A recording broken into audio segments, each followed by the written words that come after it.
நம்ம மரத்தில் பார்த்தீங்கன்னா இன்றைக்கி சின்னமாக ஒரு பழம் ஒன்று பழுத்துருந்து சரி இதை வெட்டி பார்க்கலாம் சொல்லிட்டு மரத்துலேருந்து பிடுங்கி வெட்டி எடுத்து வந்தாச்சு பாருங்கள். எப்போது வெட்டும்போது பார்த்தீங்கன்னா சின்ன பழமாக அதில் பெரிய பழமாக இது மட்டும் ரெண்டாக வெட்டிட வேண்டியதான். எப்போதும் இது மட்டும் ரெண்டாக வெட்டிட்டால் நம்ம அதுகளை இது கீத்து போட்டு எடுக்கிறது நம்ம ரொம்ப ஈஸியாக இருக்கு.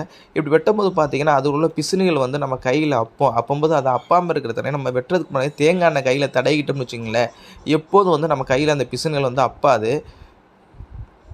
பாருங்கள் இதோடைய சுளையுடைய கலரை பாருங்கள், ரொம்ப நல்ல கலராக இருக்குது. எப்போதுமே நீங்கள் வெட்டுற பழம் வாங்கி சாப்பிட்றதா இருந்தாலும் மரத்துலேருந்து வெட்டி சாப்பிட்றதா இருந்தால் ரொம்ப பழுத்து ரொம்ப கனியை வச்சு வெட்டினீங்கன்னு வச்சிங்களேன், அந்த சுளைகளை பார்த்து நீங்கள் கையில் எடுத்து சாப்பிடும்போது ரொம்ப சாப்பிட்றதுக்கு நல்லா இருக்காது. பார்த்தா கொலன்னு இருக்கனால கரெக்டான டயத்தில் பழம் ரொம்ப அமுங்குற பழமாக பார்த்து வாங்கிடக்கூடாது. லைட்டாக அமுங்குற பழமாக வாங்கி இது மட்டும் வெட்டி சாப்பிட்டிங்கன்னா ரொம்ப டேஸ்ட்டாக.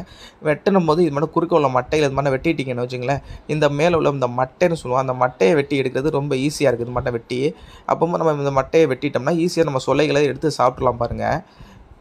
இது பார்த்தீங்கன்னா நல்லா சின்ன கொட்டையாக சின்ன காயாக தான் நல்லா முத்திருச்சு. இந்த காய்கள் நல்லா முத்தினதுனால நல்லா பலாப்பழம்லாம் பார்த்தீங்கன்னா இது மணமாகவும் நல்லா டேஸ்ட்டாகவும் இருந்துச்சு. இது சாப்பிடும்போது ரொம்ப மிருதுவாக இருந்துச்சு. ஏன்னா ரொம்ப கனிஞ்சு இல்லாமல் கனிஞ்சிருந்தால் நீங்கள் கண்டிப்பாக சாப்பிட ரொம்ப ஒரு மாட்டம் இருக்கும், ரொம்ப சாப்பிட முடியாது.